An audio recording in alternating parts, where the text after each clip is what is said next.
Alors, bienvenue tout le monde. Aujourd'hui, on crée un projet, on crée un jeu de style casse-briques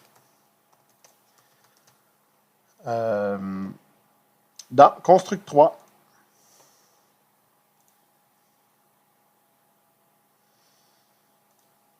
Premièrement, on va commencer par insérer les objets que nous allons avoir besoin pour notre jeu.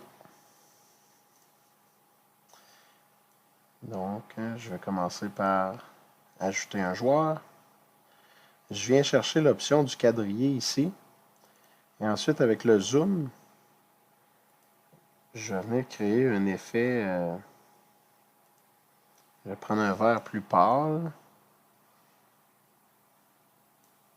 Je vais venir chercher un coin comme ça ici. Un autre coin. Ensuite, je vais venir chercher une couleur plus foncée. Puis, comme ça. Très rapidement, c'est pas...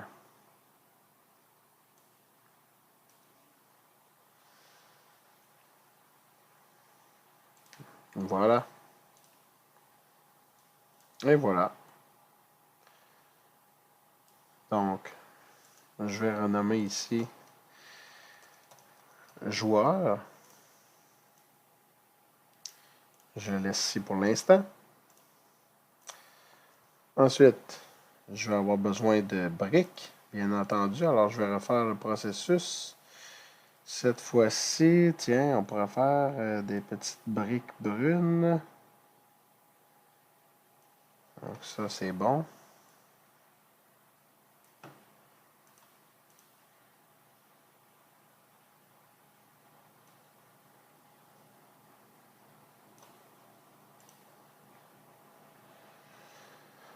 Un petit peu plus pâle dans le haut.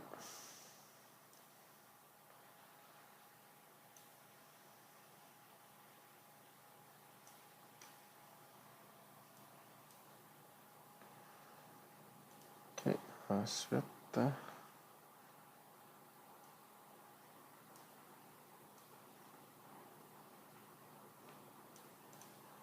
Comme ça. Et voilà.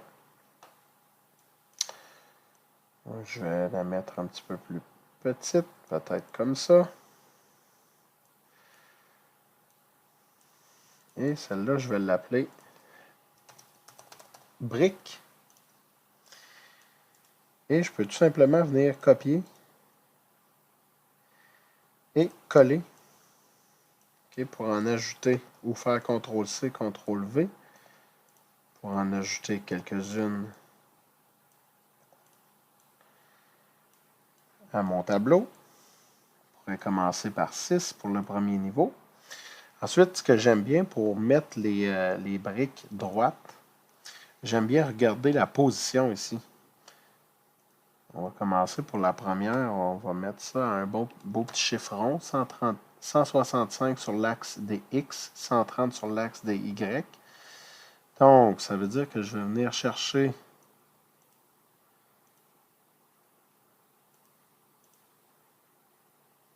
non, excusez. Ouais, 130 sur l'axe des Y. Alors, 130 sur l'axe des Y. Là, je pourrais faire un petit calcul. Donc, 120 de largeur plus 165. Je vais y aller avec ma calculatrice. Donc, 120 plus 165. 285.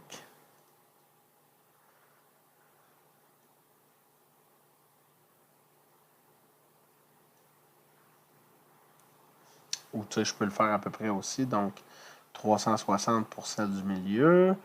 Ça, c'est bon. Puis ensuite, je vais placer celle-ci à 130. Juste à l'œil comme ça, je pense que c'est correct. Donc, si je veux replacer mes autres ici, 165 sur l'axe des X, 270 sur l'axe des Y. Ici, 360, donc 360 et 270 sur l'axe de Y. 270 sur l'axe de Y et 560 sur l'axe des X. Comme ça, de cette façon-là, j'ai 6 belles briques qui sont bien alignées, bien droites. Ce que je dois faire aussi, c'est que je vais venir cliquer sur ma brique et dans la colonne de gauche ici, dans les comportements, je vais lui ajouter le comportement solide. Même chose pour le joueur. Comportement solide. Parfait. Maintenant, on va ajouter la balle. Donc, un autre objet. Encore un sprite. Cette fois-ci, je n'aurai pas besoin du quadrillé. Je vais prendre l'option cercle. On va y aller avec une balle noire.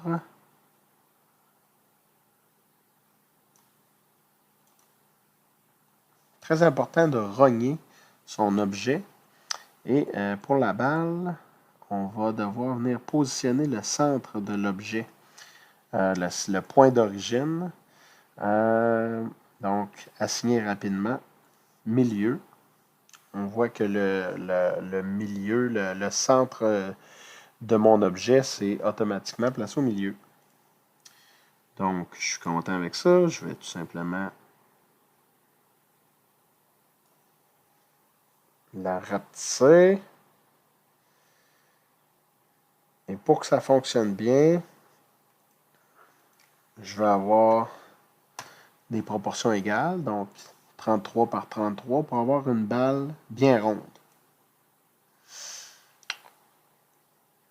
Pour la balle, on va lui ajouter le comportement projectile. Et on va venir lui faire une rotation à peu près. J'ai fait une rotation de, on voit l'angle ici, 135 degrés. On va regarder ce que ça a l'air et on va lui dire de rebondir sur les solides. On va faire un petit test. Ah, on voit que la boule n'est pas vraiment partie dans le sens qu'on voulait. Je vais continuer à rotationner. Je regarde. OK. Dans ce sens-là, on est capable de vivre avec ça. C'est parfait.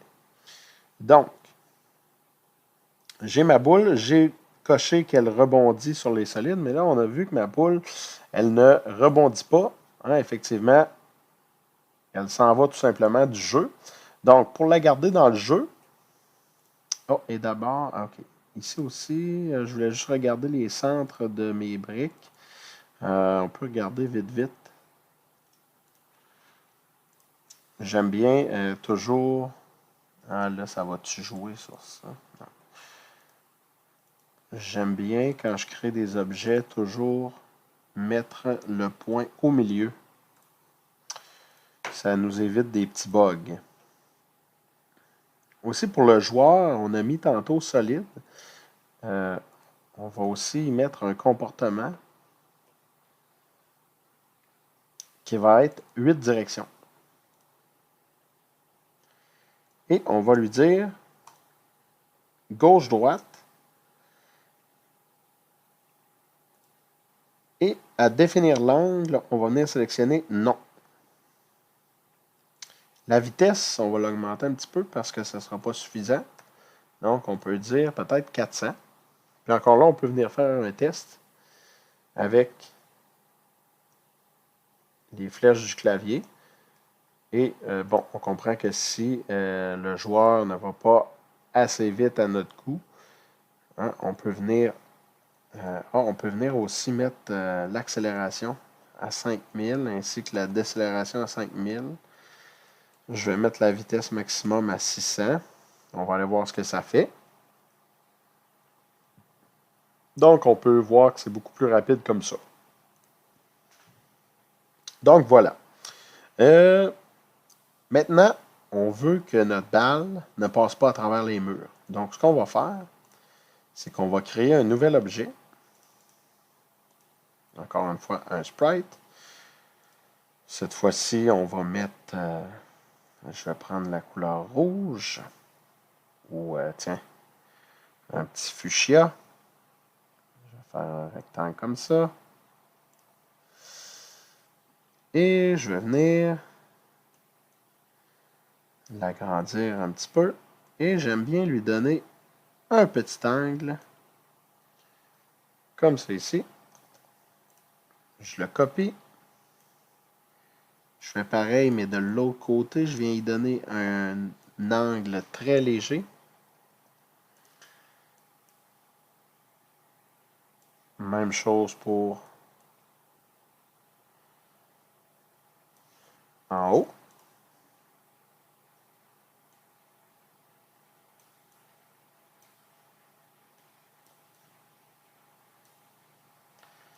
Ça, c'est peut-être trop comme ça.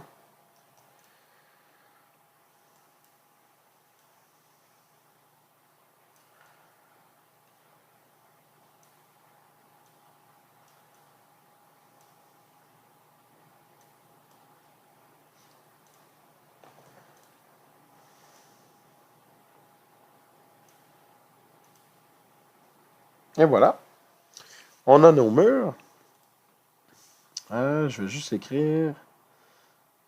Il ne faut pas oublier de nommer nos objets. Ça va nous aider plus tard. Donc ici, j'ai la balle. Et ici, j'ai les murs. Pour mes murs, je vais venir lui ajouter un comportement. Et ce sera le comportement solide. Et aussi pour le mur, je vais venir dans les propriétés, cliquer, OK, décocher la case visible initialement, ce qui va faire en sorte que donc ces rectangles-là ne seront pas visibles, mais ils vont agir en tant que mur, donc ils vont contenir la balle. On va aller voir si ça fonctionne. On voit que ça fonctionne. Oh, par contre, je vois que j'ai un petit peu de mauve en haut. Je vais aller voir qu'est-ce qui se passe. OK, je dois décocher, OK, visible initialement partout. Pour m'assurer que ça ne soit pas visible. Et voilà, comme ça devrait... Oui. Donc maintenant, on ne voit plus de mauve. Donc, c'est parfait. J'ai remarqué aussi que ma balle n'allait pas très vite. Donc, même chose, hein, je peux jouer avec la vitesse de ma balle. Donc, on peut mettre, je sais pas, on va essayer 600. Déjà là, je pense que c'est mieux comme ça. Parfait. Donc, le dernier objet qu'on va devoir ajouter,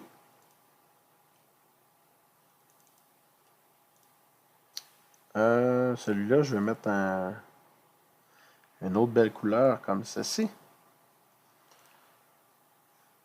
Et celui-là, je vais venir l'installer dans le bas comme ça.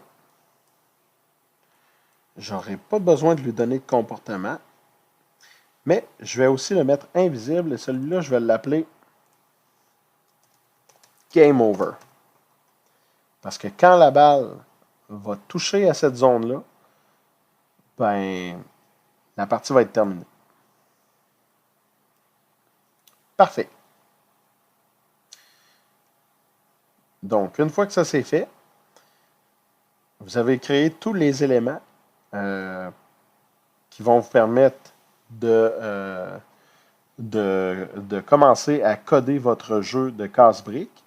Donc, dans la prochaine vidéo, je vais vous montrer comment vous pouvez rendre ce jeu-là fonctionnel en détruisant les blocs à chaque fois que la balle va toucher. Donc, rendez-vous dans la prochaine vidéo.